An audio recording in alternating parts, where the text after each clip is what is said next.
In this video, we will practice analyzing graphs to determine whether a function is increasing, decreasing, and where it has relative extrema, and we will use the graphing calculator to answer multiple choice questions about that topic. The figure above shows the graph of f prime, the derivative of the function f, on the closed interval from -7 to 7. The graph of f prime has horizontal tangent lines at x equals -3, right here, x equals 2, and x equals 5. And a vertical tangent line at x equals 3, right here. Part A asks us to find all values of x on the open interval from -7 to 7 at which f attains a relative minimum, and it says to justify your answer.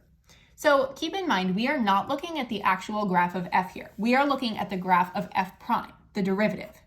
So when it says to find the relative minimum, we know that relative minimums occur when f prime changes from negative to positive. So let's take a look at where this graph changes from negative to positive. I only see one location where that occurs, and that is x equals -1. Because f prime of x is also equal to 0 at x equals -1, that means that x equals -1 is a critical number. So the way that I will justify, I will do it exactly as I did in my previous video when I was looking at a sign chart instead of a graph. I will say f has a relative minimum at x equals -1 because x equals -1 is a critical number, and at x equals -1, f prime of x changes from negative to positive.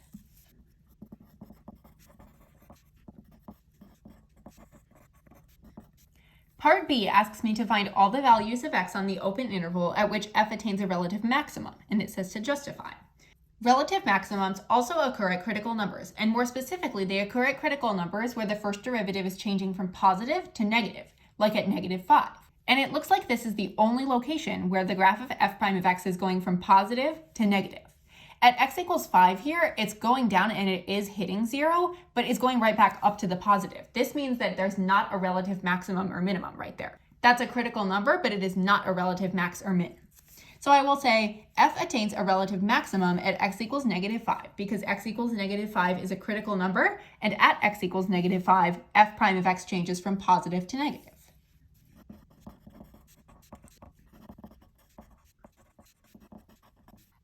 Feel free to pause and take a look at the explanations. The graph shows h prime, the derivative of the function h, on the closed interval from -6 to 2. On which open interval or intervals is h decreasing? So this is another situation where they are giving us the graph of the derivative function, but they're asking about the original function. A function will be decreasing when its first derivative is below 0 or when it's negative. So if we take a look at this graph of the derivative, it's going to be very helpful because it tells us exactly when the derivative is negative and positive. So it looks like the derivative is negative on the interval from -6 to -5.847. So that's going to be one place where h is decreasing. And then if we take a look at this interval, this is also where h will be decreasing from -4.788 to x equals 0. So it looks like answer choice B will be the correct one in this case. And I want to clarify, normally, if we were on a free response and it was asking on which intervals is h decreasing, we would write these as closed intervals because it increases on the closed interval. However, the question is specifically asking on which open intervals is it decreasing. So we have to stick with the open ones there. The graph shows the piecewise linear function f. Let the function g be defined by f of x is equal to g prime of x for on the closed interval from -4 to 12. So if we look at this graph of f, I'm actually going to relabel this. I'm going to say this is not a graph of f, this is a graph of g prime. Because all my questions are asking me about g. It says, does g have a relative maximum? Where does it attain a relative maximum? So instead of saying graph of f, I'm just going to cross that out and I'm going to write this is a graph of g prime of x, the derivative of g. Part A says, does g have a relative minimum, a relative maximum, or neither at x equals 10? Justify your answer. So at x equals 10, it looks like we do have a critical number, but we don't have a relative or minimum or maximum because the derivative is not changing from positive to negative or negative to positive. It's going from a negative to 0 to a negative. So if it's going from a negative to a negative, that means that we don't have any sign change, so we don't have a relative maximum or minimum.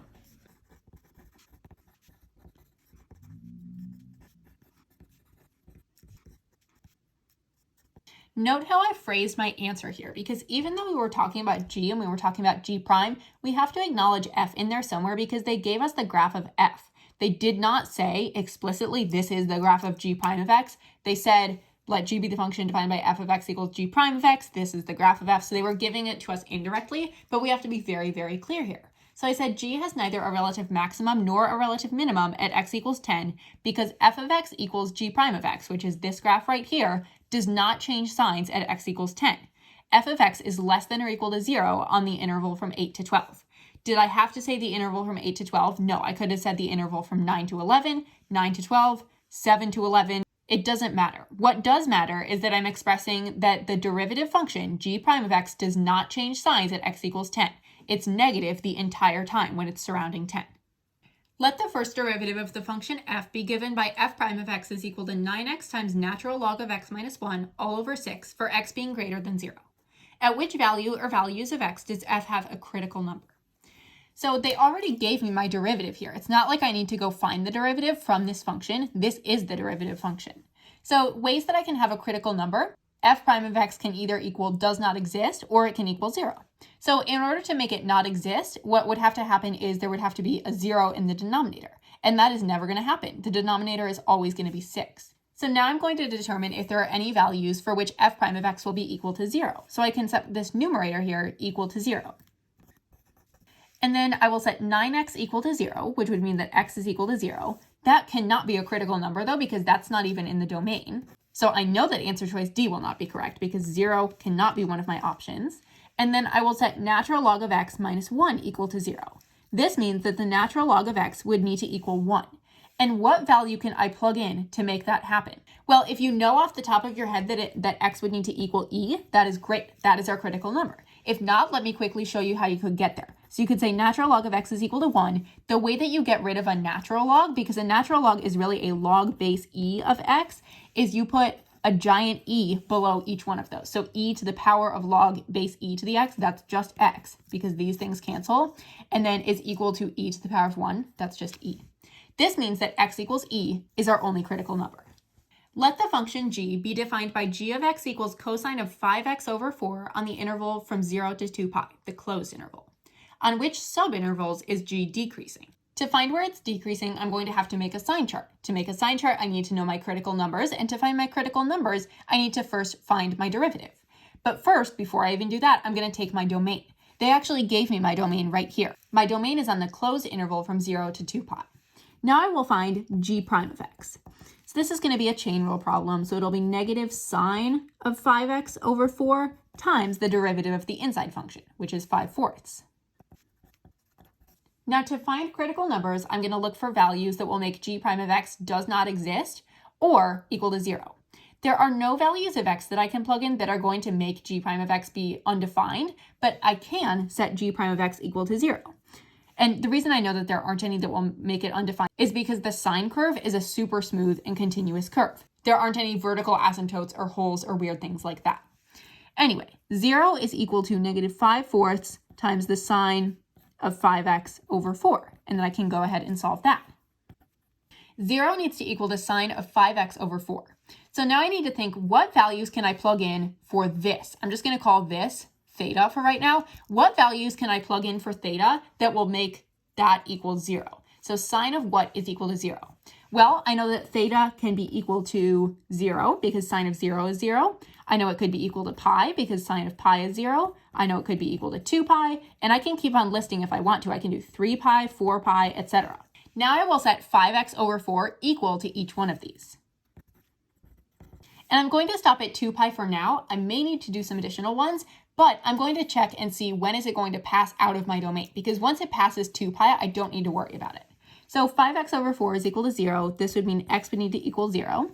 In this case, x would be equal to 4 pi over 5.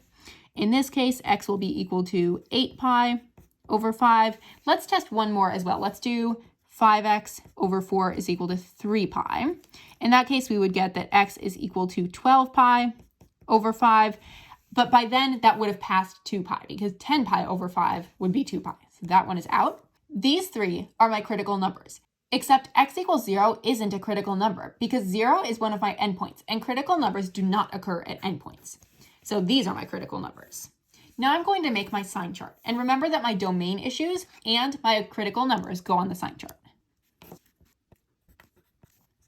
To figure out the signs on the interval, I'm going to plug in a number for each interval into my g prime of x function.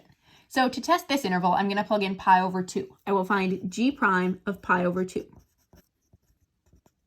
I'm getting kind of a weird number in here. I'm getting 5 pi over 2 over 4. So up here, I'm just going to do 5 pi over 2 times 1 over 4, and that will get me 5 pi over 8. So I'm really taking the sign of 5 pi over 8.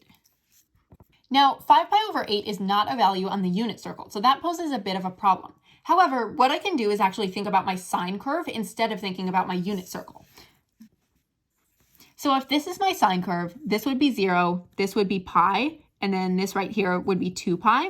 If I'm looking for 5 pi over 8, that's going to be right around here, approximately, which means that it's going to be a positive value. So I have negative 5/4 times some positive value. That is going to make a negative value. So this means that negative is what goes on my sign chart right there. Now I'm going to find g prime of pi to test in this interval. Now to find the sign of 5 pi over 4, I know that pi is right here on my sine curve. So if I go down just a little bit further, that's going to produce a negative value. So I have negative 5/4 times a negative value. That will produce a positive value. So positive goes on my sign chart right there. And then lastly, I'm going to plug in something in this interval. I'm going to plug in 9 pi over 5. That's going to be the sign of a little bit more than 2 pi. So if I come over here to my sine curve, 2 pi is right here, and my function will actually go up after that. So this means that it's going to be a positive value in there. So I will have this positive value, sine of 9 pi over 4, that's positive, times negative 5 pi over 4 is going to be negative. So I have a negative on my sign chart there. Okay, that was a lot of work for a multiple choice question, but now all we need to do is analyze our sign chart. It says on which subintervals is g decreasing? So let's take a look. It looks like g is decreasing on the subinterval from 0 to 4 pi over 5 and on the interval from 8 pi over 5 to 2 pi. This means that the appropriate response would be A. For the remainder of the video, we will be working with the graphing calculator. The first derivative of the function f is defined by f prime of x equals cosine squared of x plus sine of x cubed on the closed interval from -1 to 1. On which interval or intervals is f increasing? So they are asking me a question about f, but they only gave me f prime. That's okay though, because I know that the original function f is increasing when the derivative is greater than 0. So I want to take a look at my graph of that derivative and see when is that greater than 0. So the first step will be to hit the y equals button so that I can plot that derivative graph in the coordinate plane. Now there's no cosine squared button, so what I'm going to do instead is I'm going to do cosine of x and then close the parentheses, and that entire thing will be squared. That is the same thing there. So cosine squared of x plus the sine of x cubed, and here the cubed is inside the parentheses. And then I only care about the interval from -1 to 1. So what I'm going to do before I even look at my graph, I'm going to hit the window button, and then I want to change the window that I'm looking at from -1 to 1. I want x to only stretch from -1 to 1. Now I can hit the graph button. And now I can see exactly where f prime of x is greater than 0, which is where f is going to be increasing. And how do I find that point of intersection there? Well, you need to hit the second and then trace or calc button. And then you want to calculate the 0 because we're trying to calculate the 0 there. Now, when it says left bound, just move the little cursor thing to the left of the 0 that you're trying to find. Okay, so now it's to the left there, and I'm going to hit enter. And then for my right bound, I will scoot it to the right. And now it's to the right of that 0. And then I hit enter one more time, and then it says the 0 is at -0.798. This means that from -0.798 all the way up to 1, the original function f will be increasing because the derivative is greater than 0. This aligns with answer choice A. Let function f be defined by f of x equals -6x squared times 4 to the x over 3e to the x.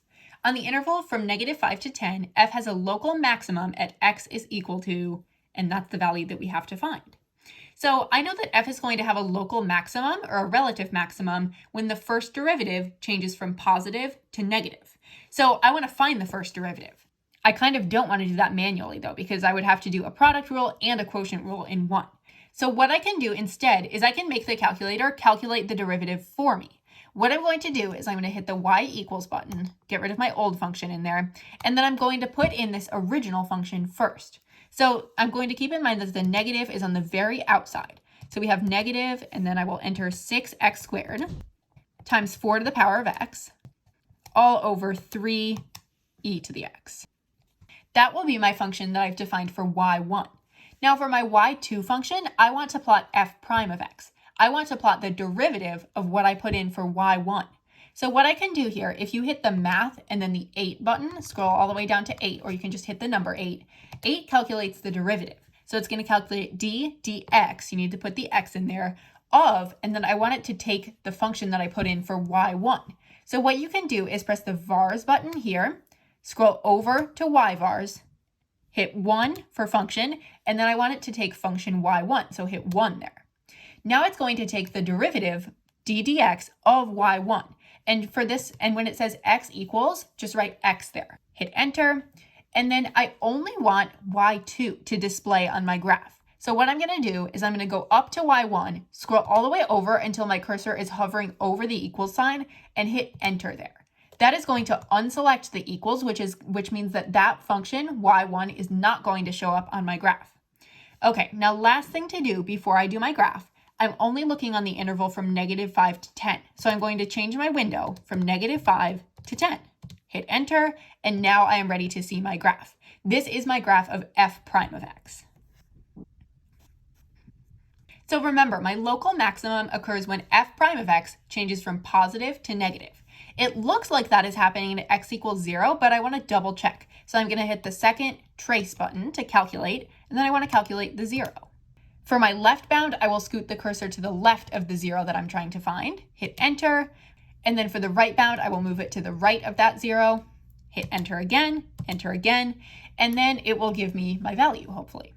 It says my 0 is -1.931 times 10 to the power of -7. That is an incredibly small value. And at that point, you can just say, it's at 0. That value is so small, I'm just going to round it off to 0. This means that the function f has a local maximum at x equals 0. The first derivative of function h is given by h prime of x is equal to the sine of 4x over e to the x plus 2. How many critical points does h have on the open interval from -2 to 10? So it's asking me about the original function h, and it gave me the derivative. Critical points are points where the derivative does not exist or is equal to 0. So I want to take a look at my derivative graph. So I'm going to hit the y equals, clear out my old function, and then I will put in the sine of 4x over e to the x plus 2. And then I only want the window from -2 to 10. So I'm going to hit window. I want my x to go from -2 to 10. And then I'm looking for places where the derivative is either undefined or equal to 0. So in this case, it looks like I just want to check to make sure that I don't have a vertical asymptote there. So I'm going to have my window go out a little bit in terms of the y. So I want my y minimum to be -10 and my y maximum to be 10. Let's graph that again. Okay, so it's just a curve that's going up. In this case, it looks like we only have one critical number on the interval from -2 to 10 for the original graph of h, because there's only one point where the graph of h prime is equal to 0. I don't care what it is, I only care that there's one. And I just want to double check that this is not a critical point, that this is not equal to 0 here. So let me just zoom in on the y. I'm going to change my window. I want my y min to be -1 and my y max to be 1. Let's graph that. Okay, and it is going low, but it's not getting down to 0. So we just have one critical point. Given that f of x is equal to this function, find the x values for which f has a horizontal tangent. A horizontal tangent line means that f prime of x is going to be equal to 0. So I'm looking for points where f prime of x is equal to 0. This means that I probably want to see my graph of f prime of x. So when I input my function for y1, I'm going to put in the original function here. And then down in y2, this is where I want to put in f prime of x. I don't want to hand calculate f prime of x, so what I'm going to do is I'm going to hit the math button, hit 8, and that will give me d dx of something. So d dx, and then of what? Well, I want it to take the derivative of y1. So I will hit vars, go over to y vars, function, and then function y1. So now it's taking d dx of y1, and I'm just going to put x in there. Now I only want it to graph the second function. I only want it to graph y2. So I'm going to go up to function 1, go over to the equal sign, and hit enter there to unselect the equal sign. That will make it not show up on my graph. Now, it doesn't give me a specific window here, so I'm going to start with a window of -10 to 10 and see if that is adequate. Now, I think I want to zoom in a little bit. It doesn't look like there's anything beyond 0 to the negative side. So my window, I'm going to switch it to 0 to 5. Let's go. And I'll graph that again. And it looks like I have 2 values there. So now I want to calculate exactly what those values are, because those are the values for which the original function has a horizontal tangent. So I'm going to hit second trace, which will calculate the 0. Go down to 2. I want to calculate the 0. For my left bound, I can't even see where the cursor is right now, but I'm just going to scoot it to the left if I can. Oh, there it is. Okay. So I'm going to move it to the left of my 0, hit enter, and then for my right bound, move it up so it's to the right of the 0, and then hit enter one more time. And it says that x is going to be equal to 0.701 or 0.702 if we round. So I know that one of my values is going to be 0.702. So that means that I can cross off answer choice C and answer choice A because they don't have that. Now let me calculate my other 0. To get off this screen with the 0, just hit enter again. And then I'm going to hit second calc 0, another 0. This time I want my left bound to be on the left side of that 0. And right there, it's going to be on the left. Hit enter.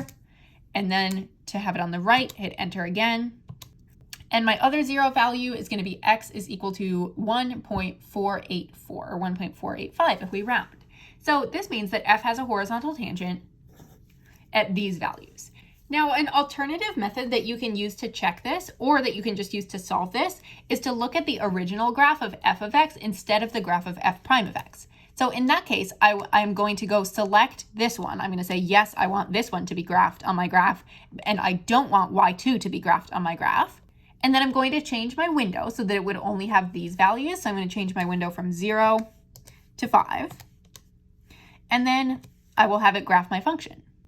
Okay, so this is my original function f, and I'm looking for the values where it has a horizontal tangent, which is going to be right here and right here.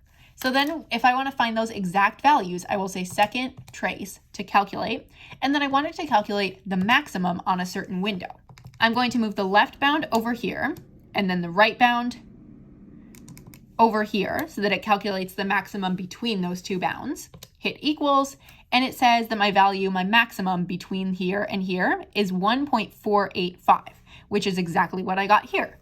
And then I'm going to check my other one. This time I'm going to have to say second trace and then calculate the minimum. Move my left bound over to the left of the point that I'm trying to find, and then move my right bound to the right. And there's my value, 0.702. So you can get it either way. A particle moves along the x-axis. Its velocity at time t is measured by this function, v of t equals cosine of 3t times e to the power of -t, for t being greater than or equal to 0. What is the particle's acceleration at time t equals 1? If you want to review particle motion, I have a separate video on that. For now, though, all that you need to know is that acceleration is equal to the derivative of velocity. A of t is equal to v prime of t. So when it says what is the particle's acceleration at time t equals 1, that's just saying what is v prime of 1. This is a situation where you don't necessarily have to use the graphing on the graphing calculator. You can just use the Math 8 button. So I'm going to want to find v prime of 1. So I'm going to hit Math 8. And in this case, instead of using t, I'm just going to use x to keep it simple in here. So d dx of, and then I'm going to enter my original function here, at x equals 1. And then I hit enter, and it gives me 0.20845. So rounding or truncating, you get 0.208, which matches answer choice D. On the closed interval from 0 to 1.7, how many times is the particle at rest? When it's asking about the particle being at rest, that's when v of t, or the velocity, is equal to 0. If it has 0 velocity, then the particle is at rest. So this is a situation where I do actually want to use the graph on this graphing calculator. So I'm going to clear out my old functions, and then I will enter my new function, which I'm going to enter my velocity function. And then I only want it to graph on the interval from 0 to 1.7. So I will change my window from 0 to 1.7, hit enter, and then graph. And it's really quite hard to see here because my range on my y-axis is so large. So I'm going to go to the window settings, and I'm going to change my y-min to -1 and change my y-max to 1 so that it's easier to see there. And it's saying how many times is the particle at rest. So how many times is v of t equal to 0? In this case, v is equal to 0 twice on that interval.